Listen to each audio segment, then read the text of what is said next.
Heboh.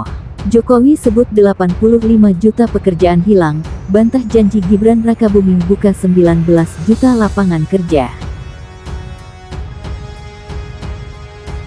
Ancaman PHK 85 juta pekerja di 2025. Ya teman-teman gak nyangka, 2025 katanya bakal ada 85 juta pekerjaan yang hilang. Kok bisa? Semua gara-gara AI dan otomasi. Bahkan Presiden Jokowi baru aja ngomongin ini teman-teman. Beliau bilang, sekarang semua sektor kerja mulai otomatis. Dari dulu cuma mesin mekanik, sekarang ada AI. Dan tiap hari muncul teknologi baru yang menggantikan manusia.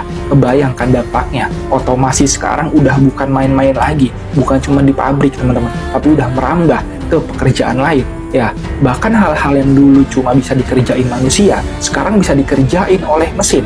Dan nggak cuma itu, Jokowi juga soroti yang namanya gig economy. Ini sistem kerja freelance atau kontrak pekerja pendek. Perusahaan sekarang lebih milih kontrak freelance daripada pekerjaan tetap buat ngurangin resiko. Jadi teman-teman, makin susah cari pekerjaan tetap. Poinnya, ancaman 85 juta pekerjaan hilang di tahun 2025 itu nyata adanya. Kita harus siap-siap juga beradaptasi di tengah perubahan ini. Jangan sampai ketinggalan zaman. Dan kalau kita baca 2025, pekerjaan yang akan hilang itu ada 85 juta. Pekerjaan akan hilang 85 juta. Sebuah jumlah yang tidak kecil.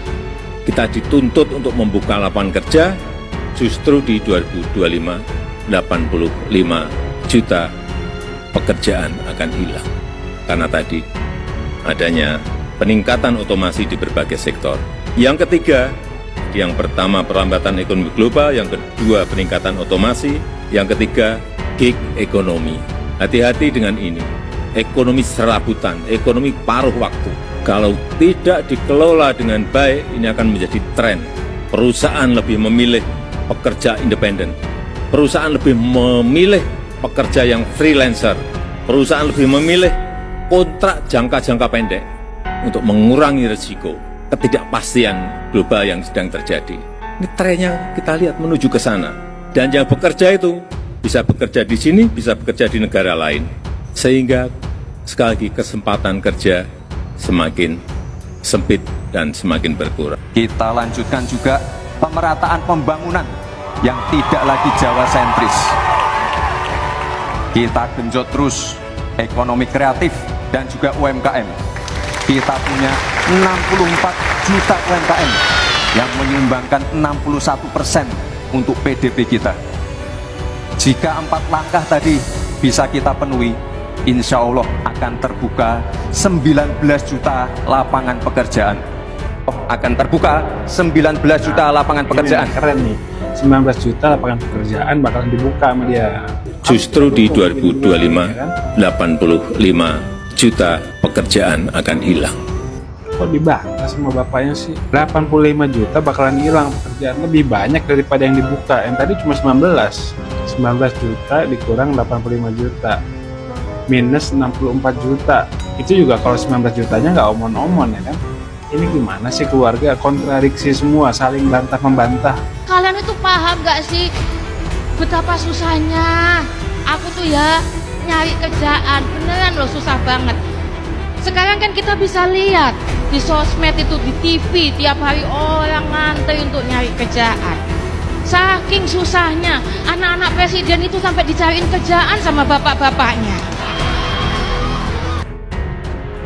Emang bener sih, nyari kerja tuh di Jakarta, di Indonesia tuh susah banget, bener-bener susah nyari kerja di Jakarta.